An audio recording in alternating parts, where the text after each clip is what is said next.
Welcome to Lombardi's Bar. The Green Bay Packers have won the Super Bowl. Does he have a vintage moment in the end zone?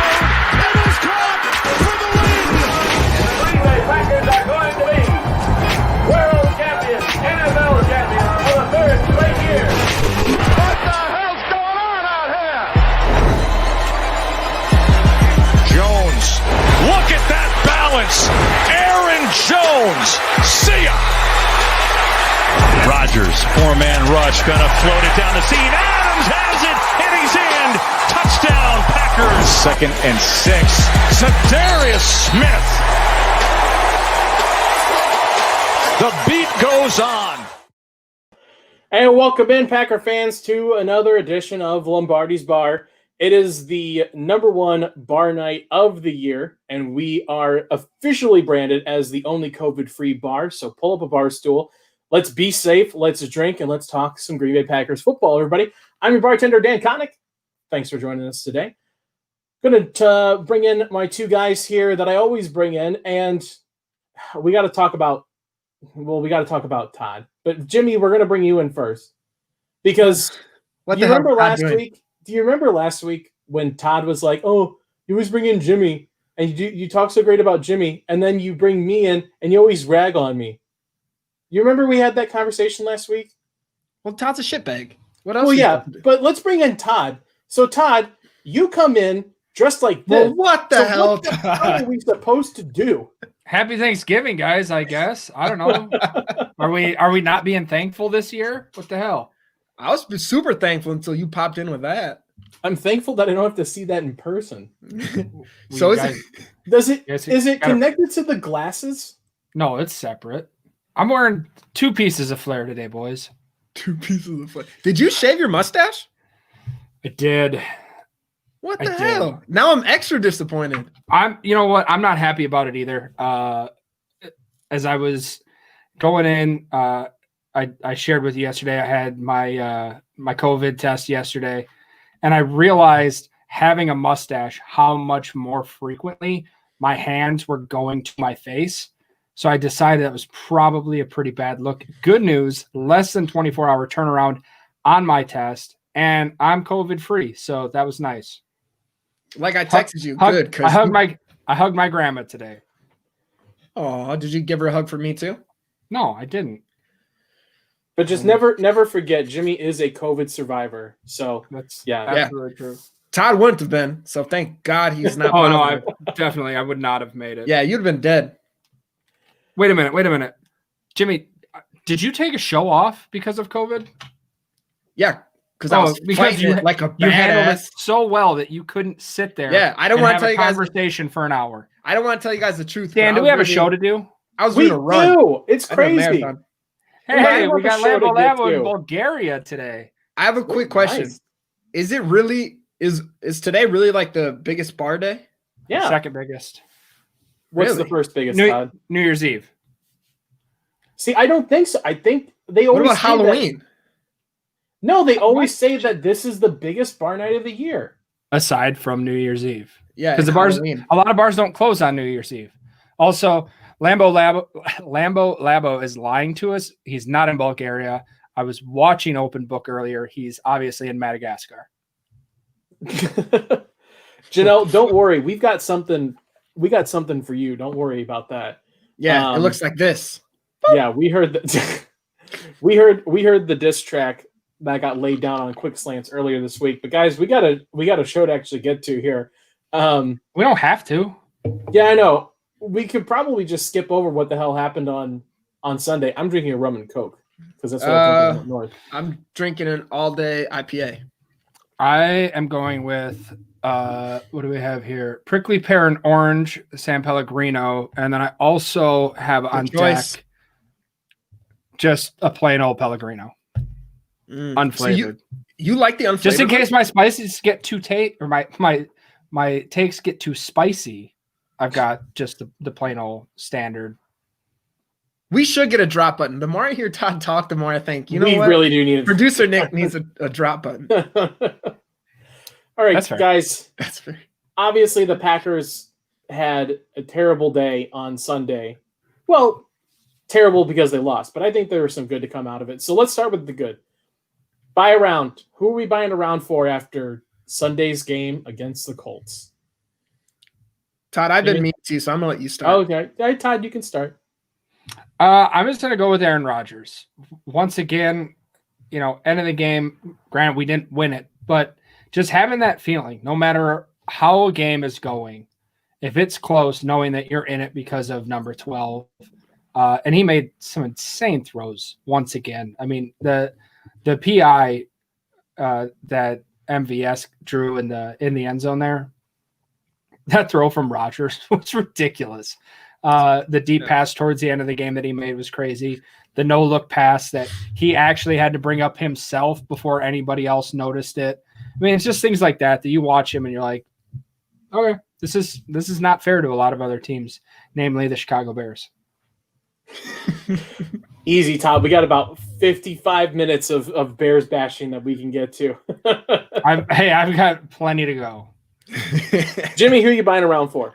I'm going with Elton Jenkins. I just said this on Pack-A-Day when I recorded that earlier, but he's in his second year, and I was one that was like, how the hell is he going to top his rookie year of not allowing a single sack? Just did extremely well, and here he is.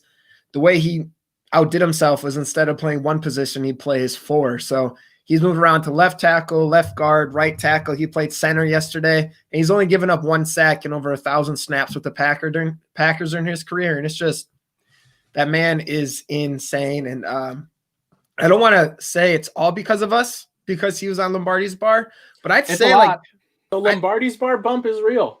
I think it's up to like 65% us and then like 35% him. Yeah. That goes to the kind of the same feeling that I was talking about with Rodgers, but when they moved him over to center, like there was not an ounce of me that was like, oh no, I wonder how this is going to go. You're just like, all right, cool. He's in center now. Let's keep it going. Yeah. I just was pissed he didn't have his mask on like he did the last time he played center. Yeah, that was kind of bogus. Yeah, but he just doesn't care about people's health, I guess. Go ahead, Dan. What about you? I got to go MVS here. I think it's obvious. The guy had a great game on Sunday. Jimmy, like you mentioned, drew that PI that set up the touchdown, caught that pass at midfield that even gave them a chance, to do anything and kick the field goal to send it to overtime. And then not only that, but the whole game leading the entire team in run blocking. Mm-hmm. More than the offensive lineman. He had more run blocks than the offensive lineman. And that's kind of been one of the knocks on him is he is not a run blocking wide receiver. Alan Lazard, Jake Kumro, that's what they were kept around for, was run blocking. That wasn't MVS's skill. MVS, that Equanimous St. Brown Air Jordan moment on the sideline there, that was all started because of the blocking from MVS. So we'll get more into that later on in the show. But let's turn to the negative, guys, for a little bit. Pay the tab. Who's paying the tab after that week? There's a lot to go around. Jimmy? My first one's going to be Preston Smith. First of all, and I guess this isn't him because he's doing what Pettin says, but he's one-on-one with Trey Burton, gets beat, Colts get a touchdown. And he just is not like Rashawn Gary's outworking him in less snaps. Preston Smith was supposed to be one of our big signings from last season. He did extremely well last season. Then I don't know what happened and I hate to say this, but he's reminding me a lot of Nick Perry, where you had that really great season and everyone's super hyped. And all of a sudden it's like, well, what the hell happened to him? He shows flashes, like he'll do well, but it's like, it just seems like he can't contain the edge on runs. He can't pressure the quarterback. So then it's just like, well, why is he starting over Rashawn Gary? And why isn't he the guy coming in to relieve either Zadarius or Rashawn when they need a break?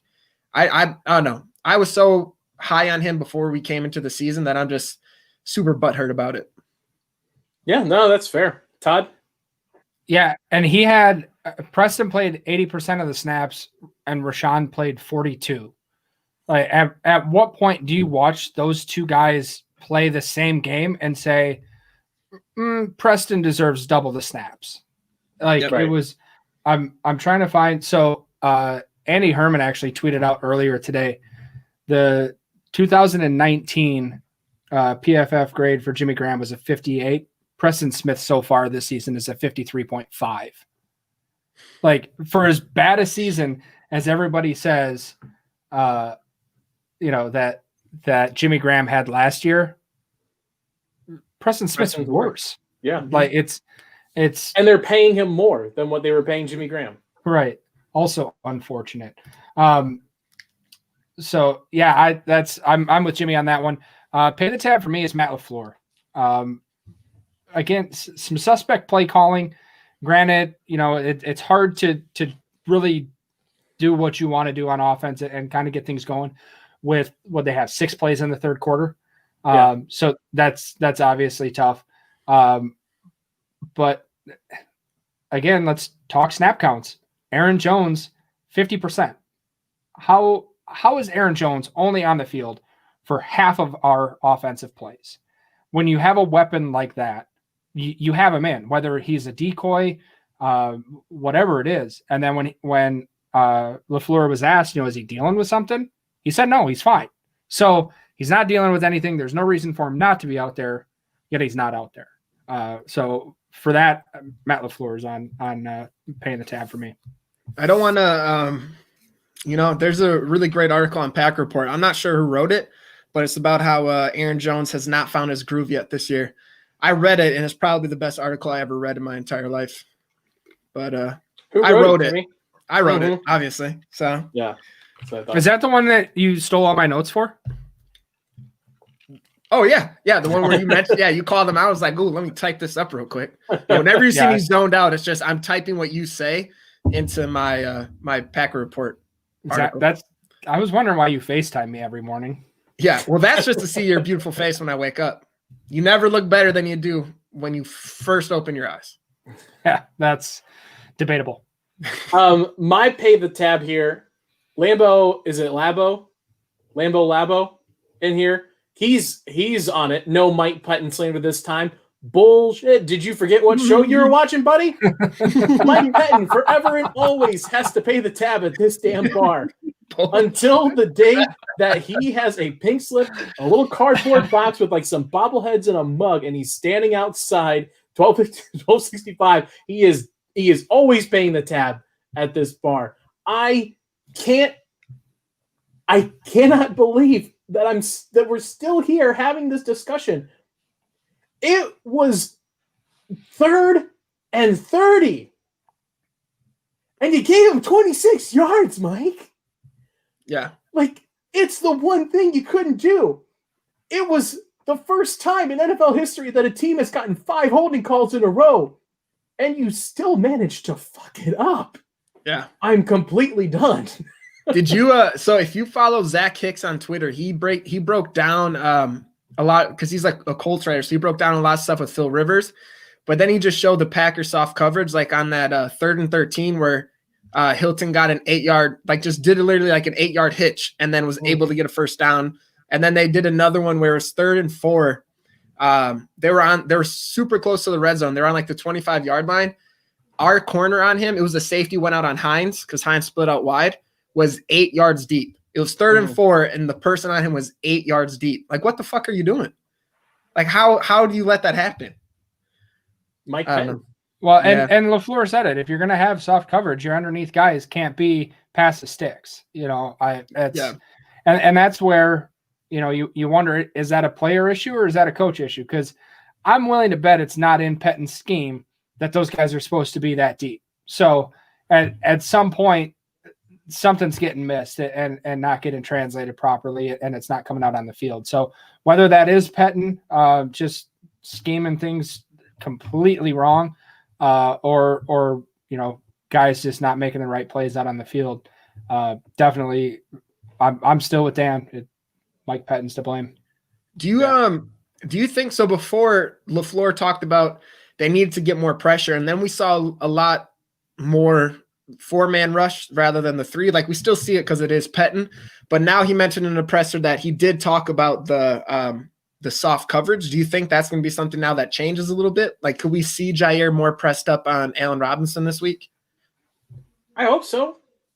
But like at the same time, it's like how many times like that question has been asked of Matt LaFleur and asked of Pettin, about the soft coverage. And, like obviously like they've been questioned about this before, and we still kind of keep running into this same situation. So Yeah. I don't know. I mean, at this point, like Mike Pettin has to be coaching. I mean, he's already coaching for his job at this point.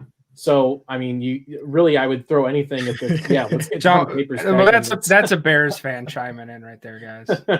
Can I just want last thing before we move on. I know I'm rambling, but just ramble. It's fine. All right, thanks, man. Since Big B isn't in the comments to do this, Aaron Jones this year, only 2 games with 100+ all total yards. Jamal Williams this year, 3 games with over 100 all-purpose yards. He's only started twice. So if Jamal's playing 50% of the snaps, it's not like the production's going down. He's doing just as well. Yeah, no, that's fair. There's plenty of weapons to go around. I don't think the offense is the main issue. I think we've kind of come to that point. Well, and Jimmy, I brought this up on the pregame with you and that other moron, Jacob. And Janelle, the defense is just, it feels like anytime it's 3rd and 4 or shorter, the defense just lets them walk past the sticks. Like it's almost a foregone conclusion that we're not going to get out the field. And that was the case in point in the 3rd quarter when they had 2 drives that we just couldn't get off the field on. Janelle Mackey tweeted out today, we're averaging 113 yards rushing and 1.1 touchdowns given up per game. Like your defense can't do that at some point. And that can't be all players and it can't be all coaches. I mean, that's just an all around issue, but something's got to change on that side of the ball. Yeah, for sure. Before we get to our special guest for Hate Week edition number 1, almost forgot to bring up our drink special of the night. And this one came directly from Todd. Todd, you gave me this one, and I loved it so much that we made it a drink special today. Todd, do you want to run us through what your drink special is? Yeah, sure. I don't remember what we called it. So if producer Nick, there we go. Walk me through this one, Nick. So we got Colt Piss for you. It's taken like an Irish car bomb. It's Colt 45, preferably warm, served in a glass. And then you just drop a shot of Malort in there. It's going to leave an awful, awful taste in your mouth. And Malort, apparently that's what those morons in Chicago enjoy, which makes no sense. But it's big down there. So it'll be nice to have just that awful taste in your mouth heading into Chicago this weekend. And just gross. Last week's game was gross. Have a bad taste. Go in, beat the shit out of the Bears. Can we agree that obviously we already agreed Minnesota's the worst state, but Chicago's the worst city? Well, you know what? We got somebody that can speak to that. It's our guest. Well, let me tell him about how his city sucks. That's what I want. We got some before we eat. We're gonna bring him in, and before we even get to the Packers Bears things, we have a lot to unpack with him because this is a different perspective on a couple of different things that come around the bar here. This is a buddy of mine. We've been friends since college. Cut our teeth in the radio biz there. In the biz. Dude, you're so cool, dude. I know. Grew up, I believe, just outside of Chicago. He's the only Bears fan that I know. He's had me on his podcast a couple times, so I promised I'd bring him on to rag on his Bears here. It's my buddy Frank Gargano. Frank, welcome to the bar, my friend. How are you doing? What's going on? Is Chicago the worst city in America? It's not. But thank you for bringing on for Hate Week, because the only thing I hate more than myself is the Chicago Bears right now. So this is going to be great. Yeah, that seems to be a common thread amongst Bears fans. I've got a couple of them that have just it's almost not even fun right now to just give shit back and forth because you guys understand what's happening right now, and everybody down there seems to be sick of Nagy and Pace and you know, they say if you have 2 quarterbacks, you have none. Well, you guys have none. and then you still have none. But hey, Mitchell Trubisky officially named the starter for the game on Sunday. So you brought up a good point where you said you're not even having fun, and I think that encapsulates the Bears, at least as long as I've been alive, is that the Bears have always been pretty bad, but they've always at least been fun to watch. Like they've had some great defenses. Like, come on. Best quarterbacks I've seen are Jay Cutler and Rex Grossman. I mean, how great could the offenses really be? What's your beef with old Kyle Neckbeard Orton? Yeah, I mean, yeah, he was there. How many people forget about Kyle Orton, though? Just you. A few.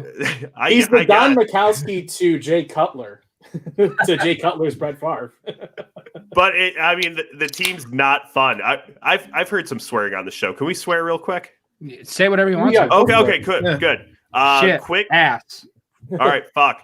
But Fun little story. So the first Michigan-Ohio State game I covered 2 years ago, sick brag, I know.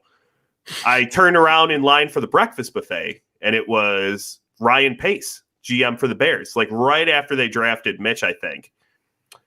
And I texted my friends. I was like, oh, my God, Ryan Pace is right behind me in line getting bacon. And the first response was tell him to go fuck himself. Just turned around, looked at him, went back. I was like, he's going to root. I was like, he's going to be out in a couple of years anyway. And here we are. So He was in his head like, oh, man, this guy's going to tell me to go fuck myself. he knew it. He saw it in my eyes. He knows He what the knew text it. is. He knows that look. Yeah. Tell me why Chicago's terrible. I want to hear it. No, yeah. So it's either the only parts I've experienced are the super rich snobby sides, and then the side where I just don't want to leave my car and lock my doors. Two things I don't like: rich snobby people and fearing for my life. And everyone likes Chicago too much. It's bullshit. And Milwaukee's way better. Stop. Come on. Yeah. Stop. Milwaukee's way better. You guys get a bunch of hype. You got a couple buildings in the Windy City. Do you want to know why everybody loves Chicago? Because we feel bad for you because you guys have the Bears? Because it's clean. Downtown is clean, especially if you compare to like New York City, where you're just walking on the sidewalk and there's just trash bags all around the road. Oh, I hate New York too. Don't worry. Okay, Frank, well that's good. We'll give Chicago the gentrification first place medal. That's fine.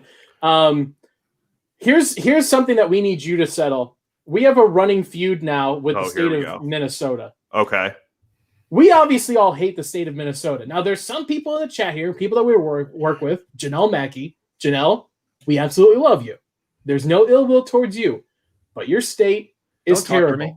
Yeah, Frank, as a neutral party here, someone that grew up basically right in between the two, almost. Yep. What is your opinion of the state of Minnesota? Hate it. Absolutely hate it. What is your least favorite part about it that's not the Vikings?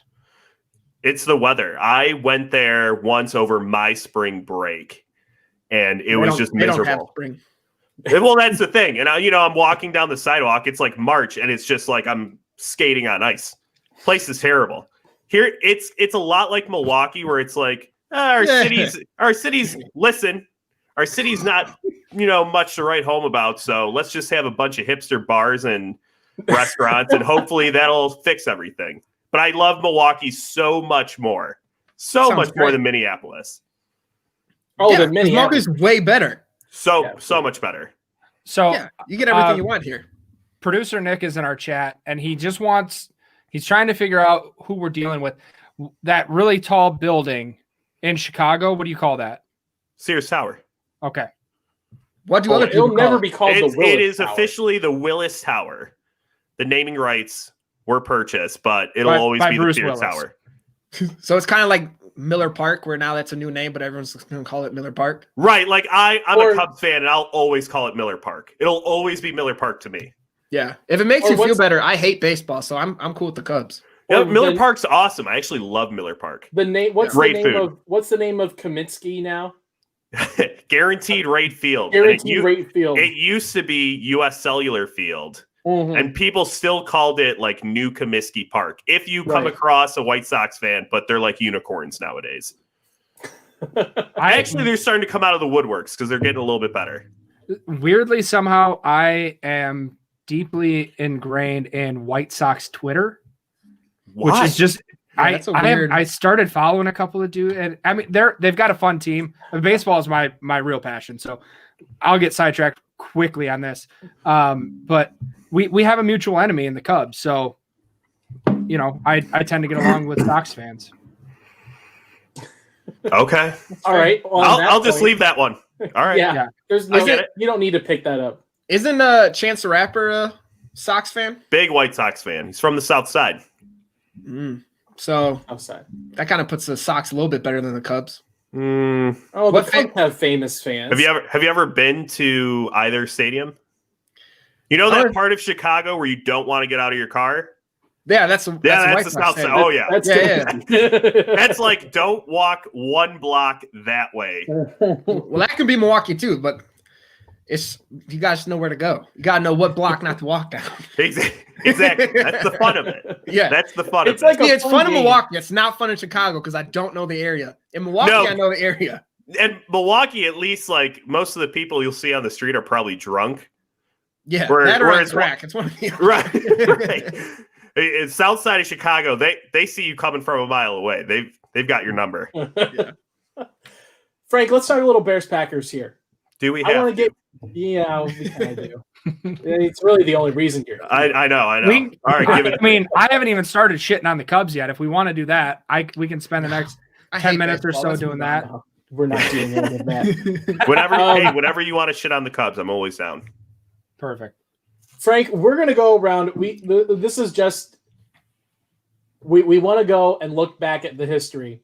Mhm. Obviously, Aaron Rodgers has a lot of great moments against the Bears specifically. Oh yeah. So I want to go around here. I want to everyone name your favorite Rodgers versus Bears moment. Frank, you can give us, if you have a moment in your history of the Bears, the time they beat the Packers, it's a special moment, whatever it is, I'll give you that platform to go there. But Jimmy, I'll start with you first. A favorite Rodgers versus Bears moment.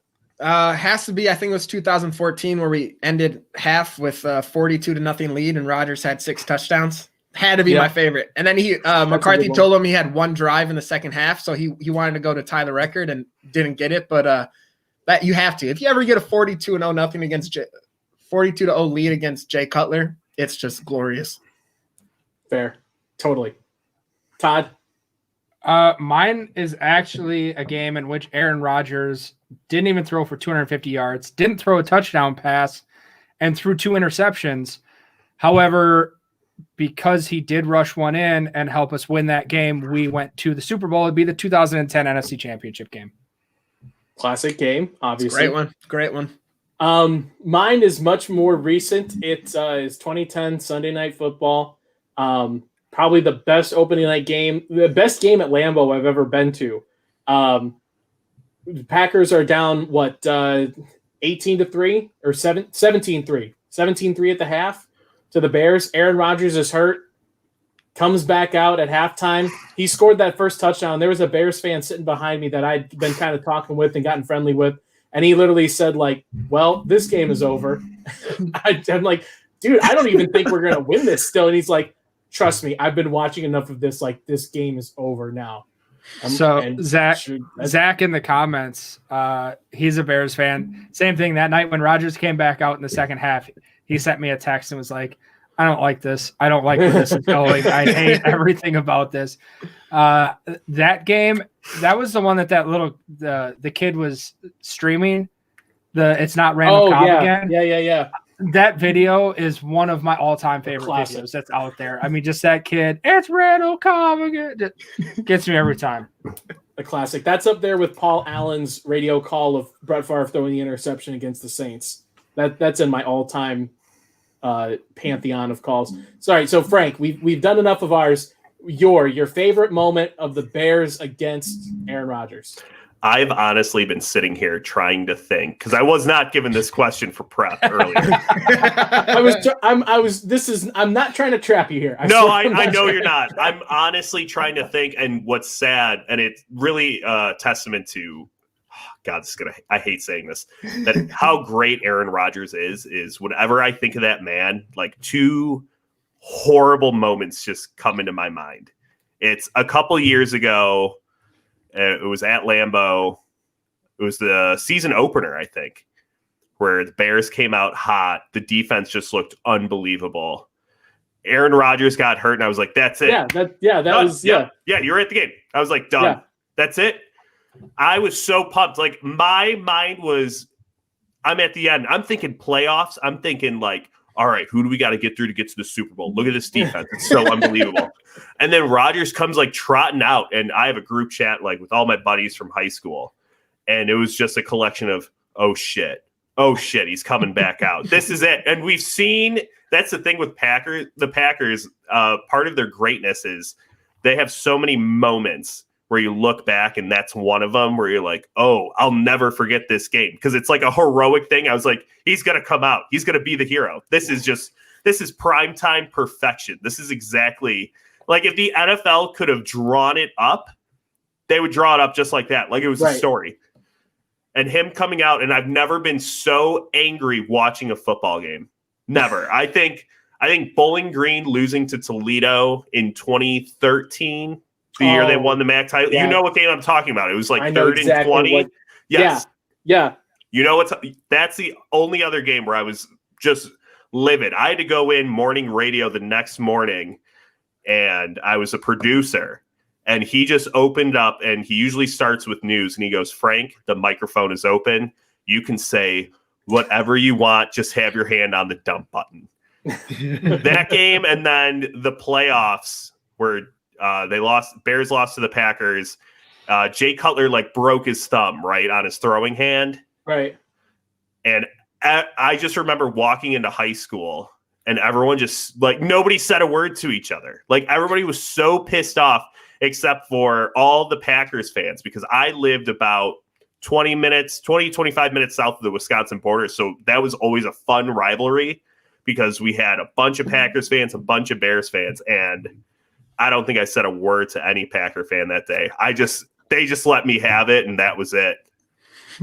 So happy memories with Aaron Rodgers. There aren't a lot. There are not a lot, if any. One thing I want to bring up with you, Frank, before we kind of dive into more of the, X's and O's, talk about the game and stuff. You and I have a sort of a sliding door connection between a current Packer player and fan favorite. Yes. Basically, he's essentially the reason that we know each other, to a certain extent. Yes, to an extent, yes. To an extent. You are, you're friends with Robert Tonyan, basically the starting tight end for the Green Bay Packers. Yeah. You played football with him, right? Yeah, he was my quarterback. I was his left tackle. But now wait, I didn't know that you were the left tackle. Yeah. So you are Bakhtiari. He is Aaron Rodgers. Bingo. That's exactly what it was. And he was a skinny dude in high school. He is not the tank that he is right now. I got to get at least one good high school football story of you and Robert Tonyan. If you have time, I've got two that really stick out. We got all the time for Robert Tonyan stories. Are you kidding me? So freshman and sophomore year, I didn't start. So I didn't. Now wait, how old is he compared to you? We're the same age. Same age. Okay. Same age. Freshman year, I didn't start. So sophomore year, my family used to plan vacation around right when we got out of school. And I remember my parents going, well, isn't he going to be in football camp? And my parents are like, he's a sophomore. He doesn't really play that much. We'll just go on vacation. So as we went on vacation, I was getting texts that we got a kid from the Catholic school down the road. And I was like, okay. Yeah, he might be our new quarterback. I was like, okay. So I get back and I was like, all right, who's the guy? And they pointed at me and I saw him run over to our coach and in the most high-pitched voice, hey, coach, what play do you want to run here? And because he just hadn't hit puberty yet. Rob was the smallest dude and was so skinny. And I was like, oh, my God, this is our guy? This is the dude, huh, that everyone's been raving about. And I will give him this, and this probably is part of his success, is he embraces everybody in the team right from the get-go. He got in. I only missed a week of camp, and he was rubbing elbows with everybody. He also, he did. Sophomore year, we played a non-conference game. I think it was his first or second game ever playing with us. And a player got into it with one of our other guys, and Rob started throwing punches Rob got kicked out of the game. Like it was almost like that hockey player that gets called up from the AHL that has to prove himself, that's got to go out there and scrap. And that was what Rob did. And the amount of respect that we had for that guy after that game, we're like, oh my God, we've got to go to our backup quarterback.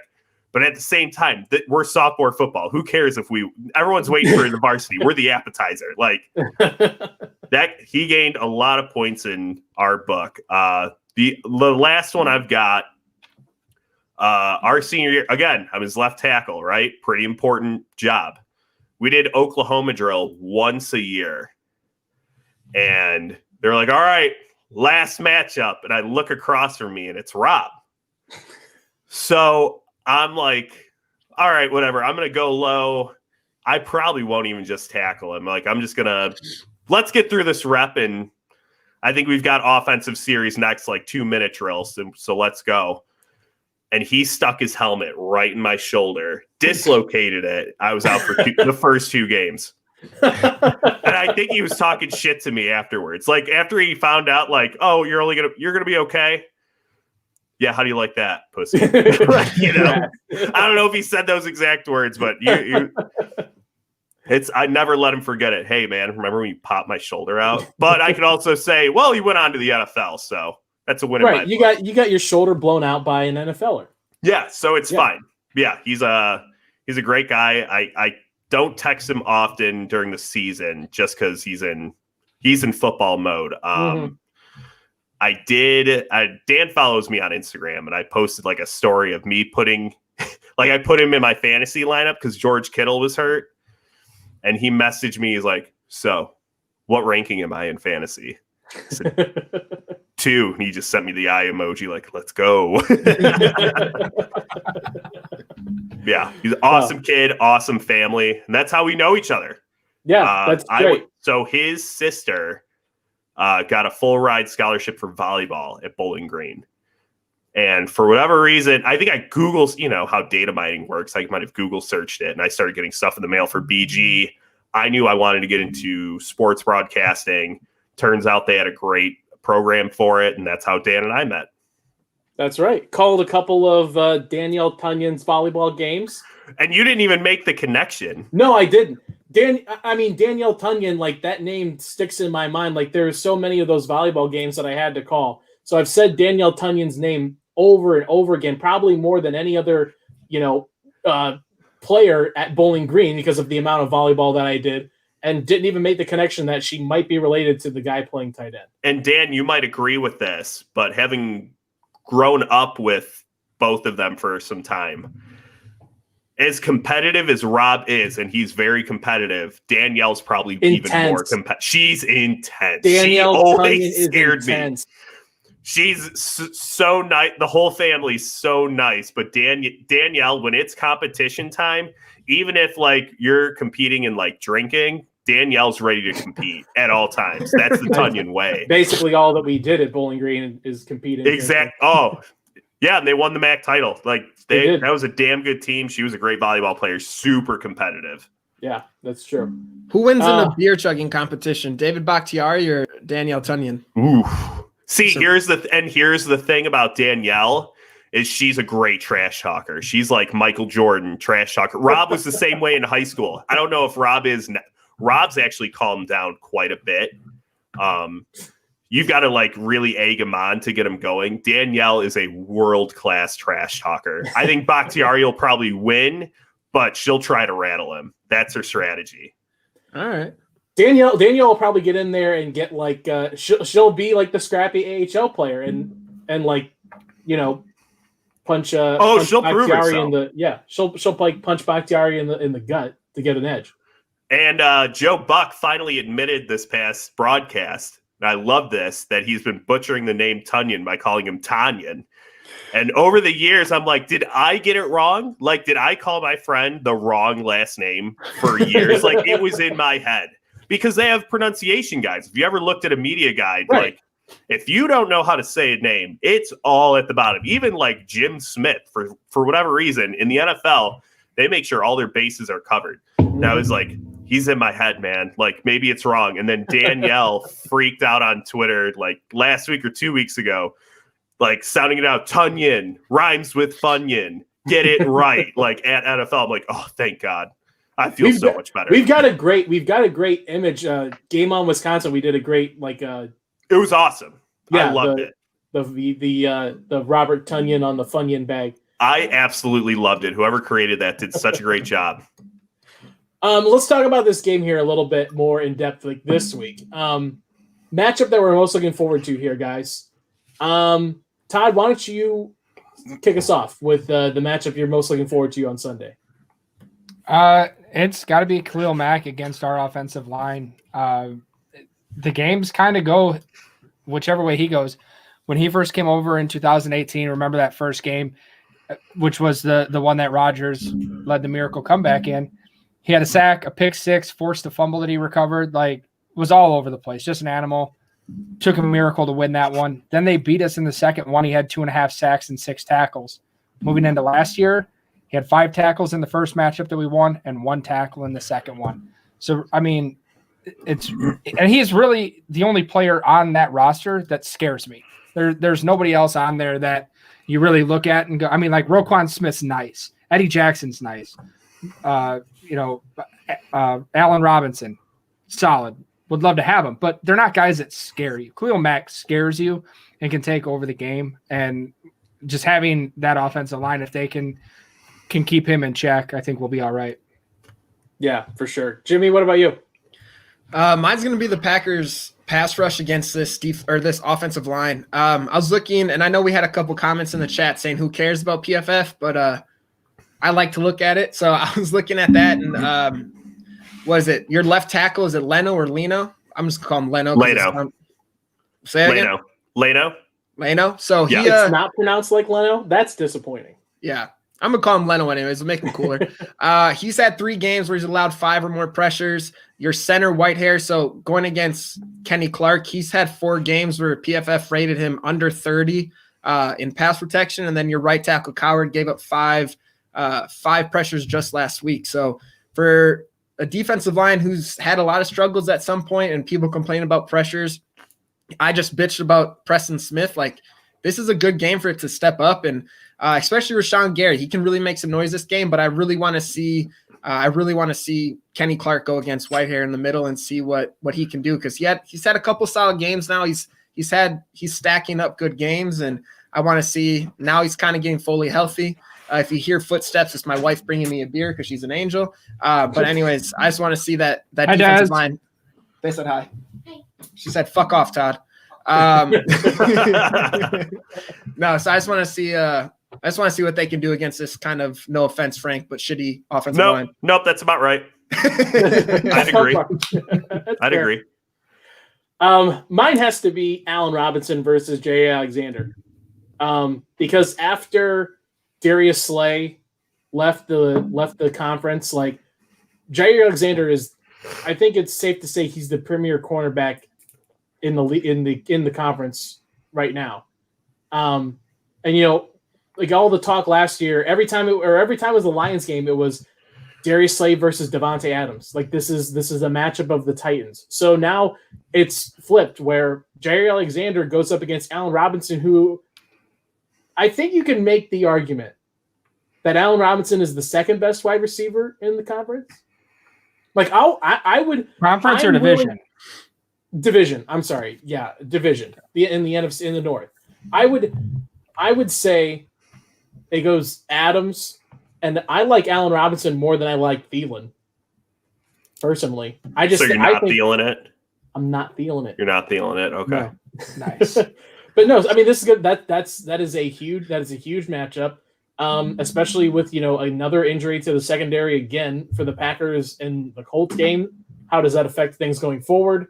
Yeah, I'm excited to see Jair versus Allen Robinson. Frank, what about you? What's a matchup this week that you are excited to see or look forward to, and why is it Mitchell Trubisky versus? No, the whole game plan should be, can we make sure the ball is out of Mitchell Trubisky's hands as fast as possible? It's all about, this game's going to be won in the trenches, and I know who's going to win it. But It's that offensive line. It's how terrible they've been. How can you get the run game going with David Montgomery back at running back? How much action is he going to be able to see this week? And they're saying he's all clear to go, but you got Mitch coming back. Get the ball out of his hands, and I don't mean a jet sweep to Cordero Patterson to the left, please, for the love of God. I don't think anything the Bears have ever done has driven me more insane than that, because it's the most predictable thing in the world. I mean, I'm just some jackass sitting on his couch when I'm watching the Bears game, and I see him in motion. I'm like, all right, I wonder where the ball's going. Where could it possibly go? Let's give it to him. Tariq Cohen and Montgomery are out. So I guess they're going to run sweep. They'll never see it coming. It's every week. And what's so terrible about this team is I remember Mitch starting, and there were a couple, like the deep throws. I was like, he can't make them. If he can't make the throws, we got to go to Foles. As bad as Foles can or cannot be, he still did win a Super Bowl MVP. Like, it's time. Throw him in. And I don't think there was a Bears fan out there that wasn't saying throw Nick Foles in. And now we're backtracking saying throw Mitch in because he's undefeated this year when he started a game. I mean, he picked apart the Lions in week 1, but that's not saying much. But that's all we've got. Khalil Mack's an absolute monster. You're right. I like Roquan Smith is a nice player to have. It's sad watching a defense get wasted so much, and we've seen good defenses in Chicago wasted, but not to this magnitude. Yeah, I think so. All right, guys. Well, I think before we get to the rest of it, let's get our DraftKings weekly fantasy contest recap in here. Yeah, Jimmy, it's surprising when we bring in more people here, you don't do as well. Well, So I'm really Jimmy- sorry. I've won 2 weeks. I had a shitty time last week, but I've won 2 weeks. So get out of my face with that one. Here's the thing: you can throw the winning lineup here, producer Nick, if you can. I believe it was Big Mac again. Which Todd, that's your.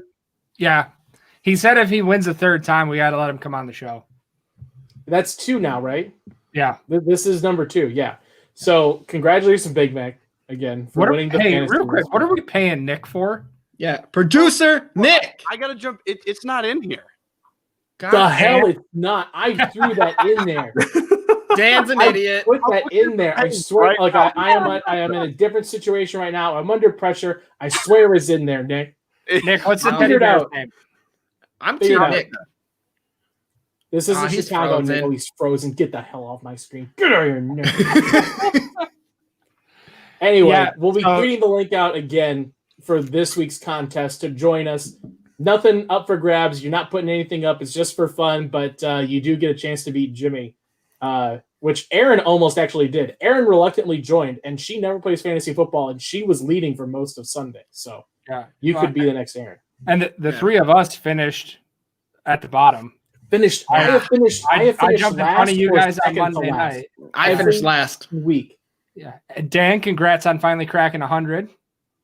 Fuck off, Todd. I have been taking a bath in DraftKings this year. I was pissed last week because it was the first week. The 2 times I won, I'm like, I'm not confident in my lineup at all. Last week I was going and I was like, these idiots, I'm about to win 2 weeks in a row. Fucking last place. I just realized, like, just go against my intuition and I'm gonna win. All right.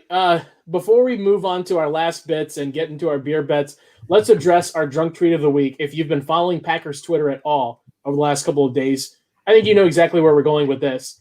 It's Mark Daniels. His question to Matt LaFleur in the press conference: how can you live with MVS?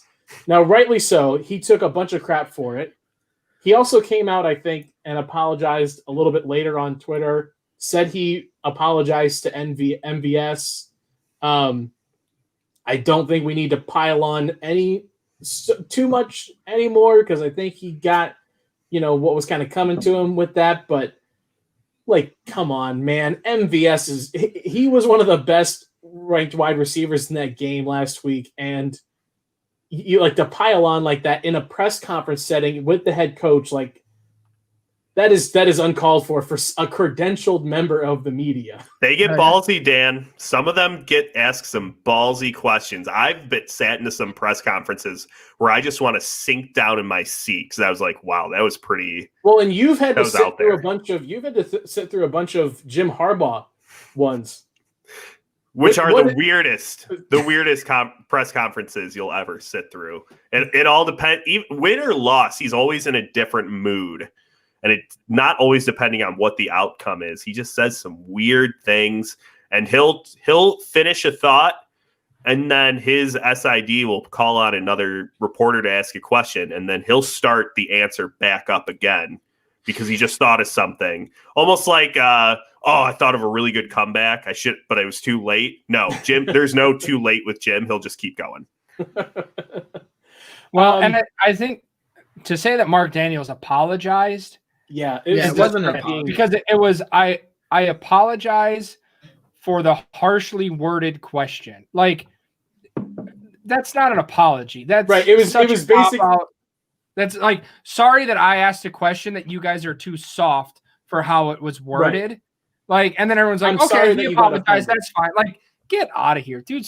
He's a clown all the time. MVS called him out after I really wish MVS would have seen that tweet where he called him dumb before he came out of that press conference, because I'm pretty sure MVS would have called him out in that. And Adrian Amos retweeted and was like, hey, make sure you state your name so I know to ignore you.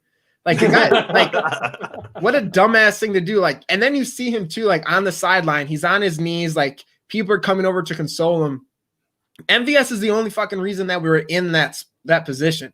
Like, he had that huge DPI call that got us Jamal's touchdown. He had that huge catch to eventually get us in field goal position. Like, he had an untimely fumble, but we also had 2 other fumbles that game and Rodgers threw an interception. So I get timing, but at the same time, to put it all on him is just ridiculous. And not only that, but his first fumble of his career.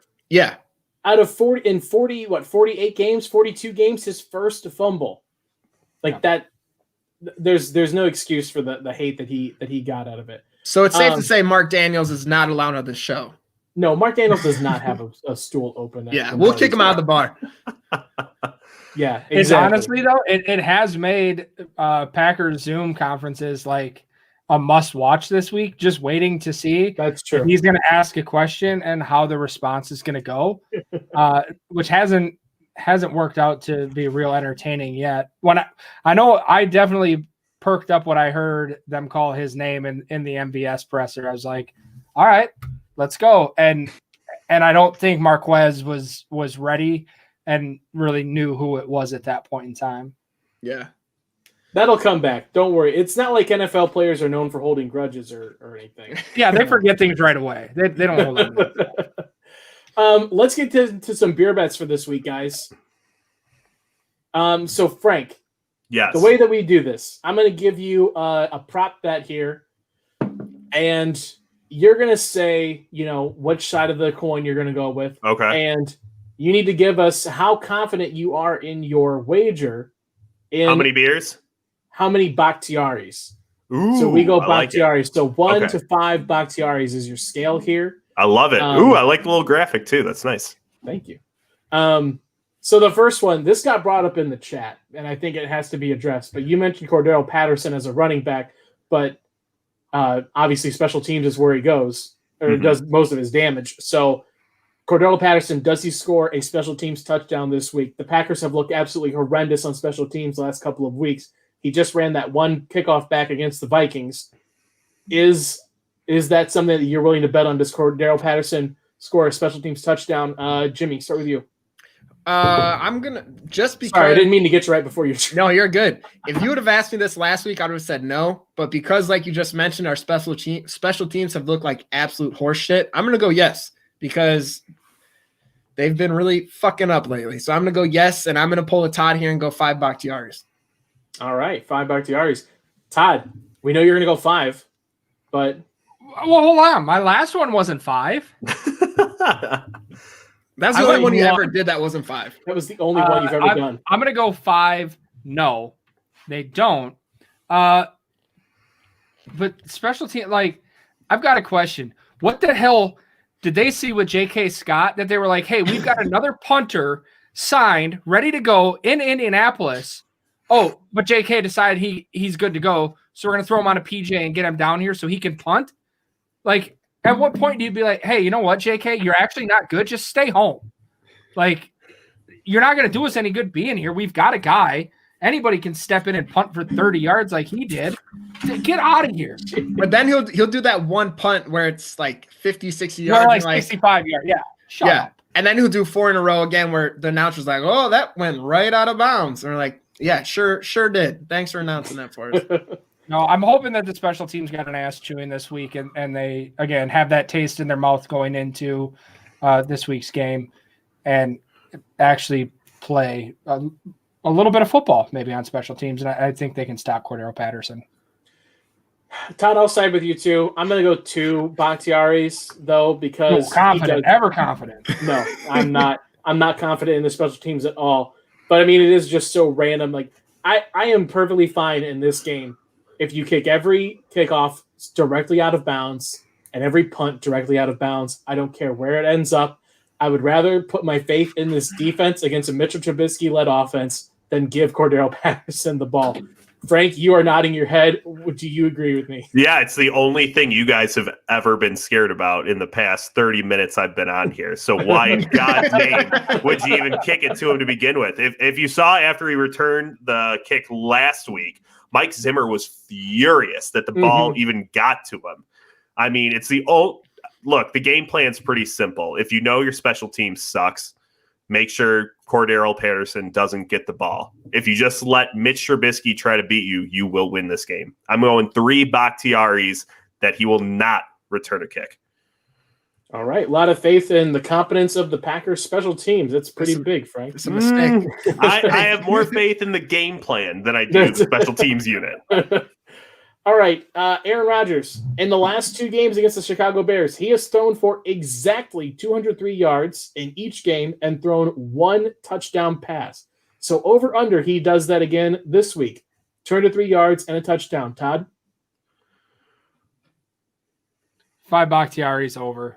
I think he's going to have a big game. We've seen, like I brought up earlier, LaFleur, even though he's said he's starting to honestly – I don't want to do this. He brought back the free Aaron Jones hashtag. Like, at some point you just go, okay, this is who we are, and we're going to live and die with number 12, and let's go get it. So, yeah, I think Rodgers will have a nice game. Jimmy? 5 Bakhtiari's over. I don't know if I. Well, we knew, Todd. We knew. Yeah. I'm going with Todd. It's definitely 5 Bakhtiari's over. The last 2 games we played against them, first year Matt LaFleur's system. This year, Rodgers is completely different. He's at the MVP level again. And like Todd just mentioned, Aaron Jones isn't having the same exact season that he had last year, whether that's usage or whatever. So I think Rodgers is going to come out and just put up big numbers. So I'm definitely going 5 Bakhtiari's over. Yeah, I agree as well. I'm going to go 4 Bakhtiari's. I'll go over as well. I think he has a huge game this week. I really do. He bounces back pretty well. 5. Yeah. Fine, I'll go 5. Go 5. Yeah. Into it. Frank, are you agreeing with us then? Yeah, 5 Bakhtiari's over, and couple of reasons why. 1, he's got all his weapons. First and foremost, I mean, Rodgers with his weapons is scary to me. 2, you have to remember that defense, although it's great, in the first half it might be great. But towards the second half, they're going to be out on that field a long time because I don't see this offense moving the ball all that much. So they're going to get gas, and that's when Rodgers really starts to pick you apart. That's what great veteran quarterbacks do. 5 Bakhtiaris, and I'm hammering the over. Hammering. All right, our last one here. It is Jimmy Graham revenge season hashtag. Does Jimmy Graham catch a touchdown against the Packers, Jimmy? Well, it all depends. If Preston Smith is covering him, 100% yes. I could catch a touchdown with Preston Smith covering me. I think he's going to end up getting a touchdown just because that's usually a nice little slap in the face to us of how he sucked ass for us and is relatively average for the Bears. But Yeah, I have a bad feeling we're going to have another Preston Smith is going to find himself in coverage. Jimmy Graham's going to crawl and find an open spot in the defense and get a touchdown. I'll go 3 Bakhtiaris only because it's Jimmy Graham and he slips on the driest field in the world. So 3 Bakhtiaris, yes.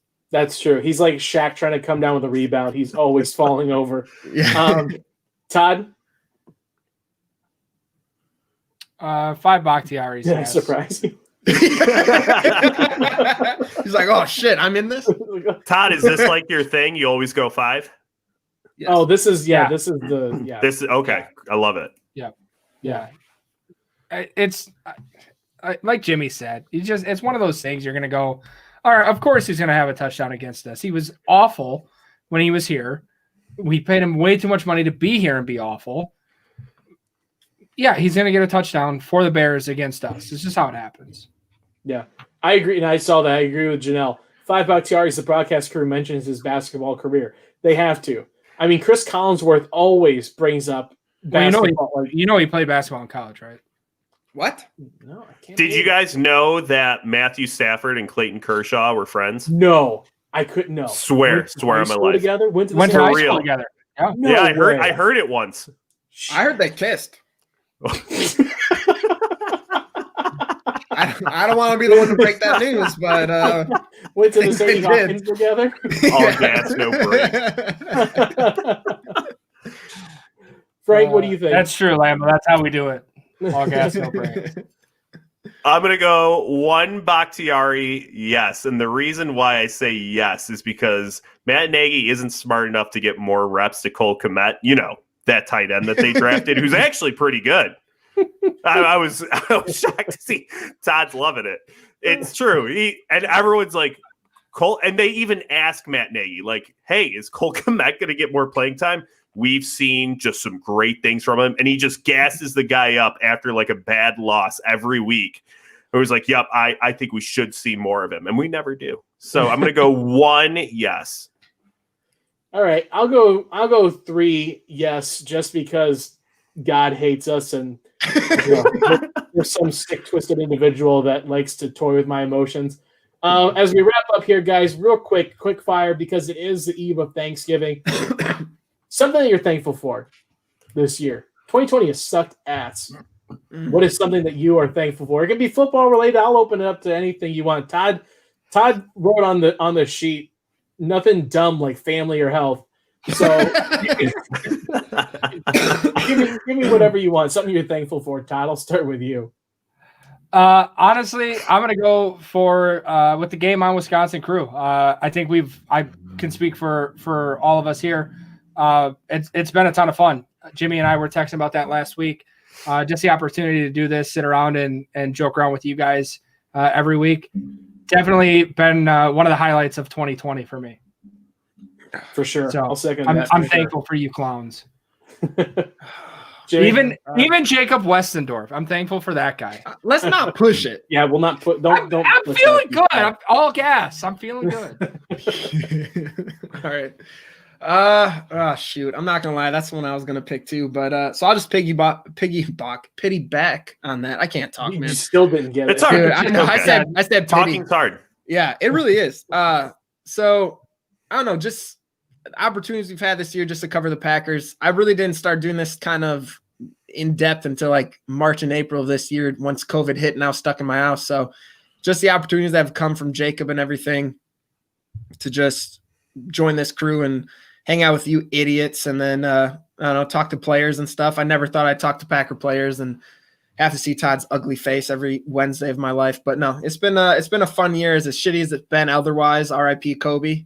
But it's been you guys have been a little bright spot every Wednesday. I look forward to this. So I'm thankful for you guys. Not Jacob. I'm not gonna go that far. Yeah, He that's sucked. fair. Don't. But, I was out of line. I'm sorry. Yeah. You went a little too far in that all grass thing. So Yeah. Frank, do you have anything that you're thankful for? Is it anything Bears related or even Chicago related? It's not Bears related. I can promise you that. Being in the sports radio biz, I'm sure we can all agree, sports media in general, especially this year, is tougher because the business is an absolute cutthroat gauntlet. So I'm thankful to still have a job.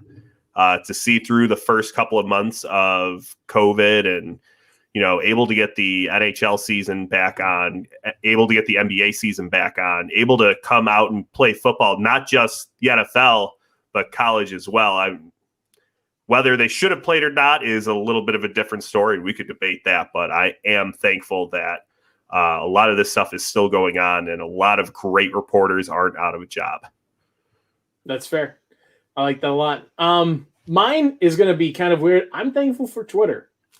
Because if it's not for Twitter, I don't start following Andy Herman. And if I don't start following Andy Herman, I don't get involved in Pack-A-Day Podcast. And if I don't start getting involved in Pack-A-Day Podcast, I don't meet Jacob Westendorf.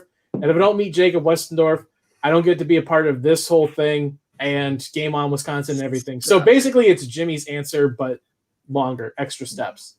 Oh, I'm thankful for you too, Dan. By the way. Yeah, sure, Frank. That's bullshit. No one's thankful for Dan. No. I'm just trying to kiss some ass, guys. I'm the host. I'm the guest. Frank, I You can be the host. having We'll an fire Dan. actual original answer. Jimmy piggybacked off me, and then Dan piggybacked off him. I was trying to. The reason I said no dumb shit like family or health is I'm trying to get some unique answers, and instead you guys just throw the same stuff out there. So I'm thankful for my family. I'm thankful that I'm healthy. I'm really thankful that I'm a COVID survivor. It's whatever. It's whatever, All right, guys. I just beat you COVID. don't need like to keep bringing that back up. The banner. Guys. Can we mention producer Nick's thing he put in he said he's thankful the election is over. Can we all agree with that? Amen. Hey, cheers. Yeah, thank God I don't have to watch Seriously. another stupid ass commercial with Trump Good or God. Biden on it. Thank God. All right, guys, we wrap this up. And yes, Janelle, I see you in the chat. Of course, I don't meet you. You're part of the Pack-A-Day crew. Of course, it's not always about you, Janelle. When it is, don't forget to remind her that Minnesota sucks. Yes, Yeah, for real. one more in there. Guys, where can people find you? You anything that you want to promote as we wrap up here? Todd, we'll start with you. At the Todd V on Twitter, Instagram. I got Jimmy. When's my Fridays? My article comes out. Yeah, Friday because you'll morning, call me tomorrow 9 night. Yeah. Yep. Friday morning, 9 a.m. Key matchups of the week. I think we'll probably be digging into to some Khalil Mack this week. So if you want to read an article, I once again read last week's. I was wrong. So just if you want to read just my late night ramblings about what I think is going to happen in the game. Friday And morning. this will be great because Todd's going to write it Thursday after drinking and eating a whole bunch. So it's going to be some weird crap that he. So much tryptophan is going to get into that. Jimmy, what about you? You can every Tuesday I have an article come out for Packer Report. Besides that, just find me on Game On. Every Sunday I'm on the pre-snap. I won't be this Sunday because I'll be up north hunting. It's the one time a year I read a book because I'm bored as hell in the woods. Then besides that, Tuesday I have the Jamal Williams show. So a big thing with that's going to be up. He's doing his charity December 20th now because they have a game on the 19th. So if anyone in here is listening from the Green Bay area, please nominate a family. We've raised almost $6,000 so far. Jamal, his family, and his crew have a lot of great plans for people. So if you know any family that can use some extra help around the holidays, please nominate them. We'll reach out. We'll drive them to where they need to go. We'll set everything else up. Just nominate any family you know in need, and we'll take care of the rest. We really want to help out as many people as possible. Jamal's been more than gracious with his time, meeting with Jacob, that idiot, and then myself that every Tuesday. So please nominate families, and then you can find me here every Wednesday with these other buffoons. Yeah, and again, congratulations, Jimmy, on that. That's been a huge success. Awesome to see it flourish into what it is, and to do all of that for his charity, especially around this time, is awesome. I am on Twitter at DK all the way. You can find me over there. Every Sunday, I've got the Super Scientific accredited NFL picks. Last week, we used one-hit wonders. This week, we're doing football movies to pick all of our NFL games this week. No Florio Friday this week, taking it off for Thanksgiving, but it'll be back every week. And then also, I have an article that dropped today, actually, on Game On Wisconsin. It's the first edition of our Point Counterpoint series that we're going to be trying to do a few things on, maybe monthly or so, talking about the pros and cons of playing football on Thanksgiving, watching Packers on Thanksgiving. So had a lot of fun writing that with Michael Benson. So check that out on Game On Wisconsin. Frank, you've been more than gracious with your time as well to join us and talk. Where can people follow you? Is there anything that you want to kind of promote and let the people know about? Yeah, let's see. Where do I start? You can follow me on Twitter and Instagram at Frank Gargano 77. Please download the free iHeartRadio app right to your phone. Again, it's free. I have a picks show from 7 to 8 p.m. on Friday nights over on Fox Sports 1230 down in Toledo. We go through all the local teams, get through our picks. We do some prop bets for anybody that in a place where you can legally bet. You can wet the beach a little. Here soon. Yeah, I know. Where you can legally bet. We'll help you out a little bit, get some picks. All three of you are welcome to join at any time, by the way. Dude. Anytime. We just gave you our Twitter. Hit us up. I know. I just followed you while you were talking, so good. We just can't swear though. I will have to cut that out. We have FCC regulations over on the FM dial, actually that's an AM dial. I've got an FM station too. But that's what I'll be doing. You can go to foxsports1230.com for any of my blog posts where I just write about whatever pops into my head that day. Right now, I've got to figure out and learn a bunch of Toledo Rockets basketball because I'm doing pregame hosting for those. Hey, plus nice. The football. Yeah, it's a bit of fire drill over there as we're in the holidays. But that's what the holidays are. We're all learning. We're all getting through this together. What's the quote from Christmas Vacation? It's Christmas and we're all in misery. It's Thanksgiving. We're all in misery. Exactly. But thanks, guys. Thank you so much for having me on. I really appreciate it. of course, Dude, for sure, Frank. Even as a Bears fan, you always got a place here at Lombardi's Bar. That's for sure. Realistic Bears fan. Yeah, that's what we need. Make sure that you're following us on all of our social media, guys, at Game On WI on Twitter and Instagram. Follow us on Facebook. Just search Game On Wisconsin. Check out the website, Game On WI. And then, of course, on the YouTube page here, wherever you're watching, subscribe to get a notification every time we go live with our shows every single day throughout the week. But for producer Nick, for our guest Frank Gargano, and for our co-hosts Jimmy and Todd, Dan Connick saying, until next time, go Pack, go, everybody. Cheers. Matt, Go. get him! Get him! You gave him all time! No, it's Cobb again. It's Randall Cobb again. I'm gonna cry. No! It's Randall Cobb again!